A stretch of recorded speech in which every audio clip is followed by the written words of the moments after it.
شیخ صاحب محترم یو سوال لا دی چې دا مینه کول دا څنګه دی لکه بعض علما ویلي کړي چا چې عشق کو هغه پټ کړو دي ته به د شهادت درجه ملاویږي دا شهادت درجه د چې اسانه ملاویدلی شي شیخ صاحب دا څنګه دی شرعاً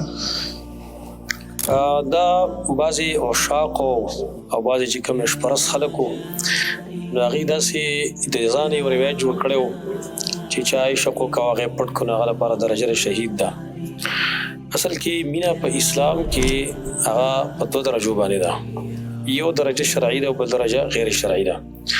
شرعي مینه چې کوم ده نو هغه د خپل بچو سره ده، د خپل یاران دوستانو سره ده، د خپل مور او پلار سره ده، ورونو سره ده، او دارنګه د هغې نه خو اعلی درجه به مینه د الله او د رسول سره د نیکانو خلکو سره ده. دا مینه لازم ده، دا واجبي ده او دا سبب دی د عرش رسول د لاندې چې دوه کسان د یو بل سره مینه کوي نو الله ولا د عرش رسول د لاندې ذکر کې سبعة یظلهم الله فی ظله یوم لا ظل الا ظله، وکسان چې الله به د عرش رسول د لاندې کېنی او بل سوره د چا نشي سوا د الله نه.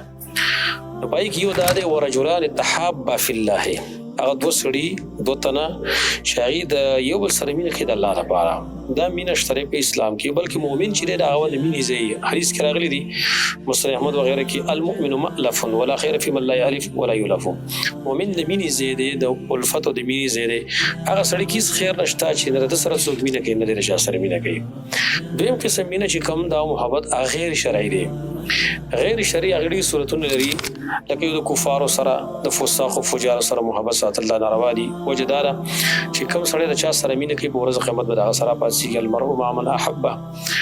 او دارنګې د پردو زنانو سره مینه ساتل، د بیګیري هلکانو سره د هغې سره مینه ساتل دا ناروا کار ده، حرام کار ده، شریعت دا پابندي لګولې ده. یو ځل امام القیم رحمه الله هغه ذکر کړی دي چې شرک فی المحبت وایي دی ته شرک فی المحبت چې د الله په شان د مینه سړی د مخلوق سره بیا ساتي نو دا قسم مینه دا بیا ډېرو مفاسدو له مستلزم کېږي. هغه دا چې په دې کې بیا سړی بدکارو ته ورسېږي، د سترګو زنا په هغې کې کېږي، د خولې زنا چې کوم په هغې کېږي، د لاسو زنا په هغې کې کېږي. او خو دغه خلک چې کوم په دې قسم محبت کې اختري، په دې مینه کې اختري چې د پردو زنانو سره هغوی دا مینه محبت کوي او عشق معشقه د هغوی سره کوي. ګوره دوی په خپله دا شی د خپل بچو دپاره د خپل خور دپاره دوی نه خوښوي. بنیادي خبره دا ده چې کوم شی زه د خپل بچو دپاره نه خوښوم زه څنګه په بل سره کومه. لهذا دا قسم مینه د بشریت کې هغه نشته. ګوره هر یو شی چې کوم دی د هغې دوه اړخ یي. مینه چې کوم دی د هغې دوه روخونه دي، یو شرعي مینه ده او بل چې کوم ده غیر شرعي مینه ده. نو دا بلکل غلطه خبره ده. Don't forget to like and follow Rana Studio.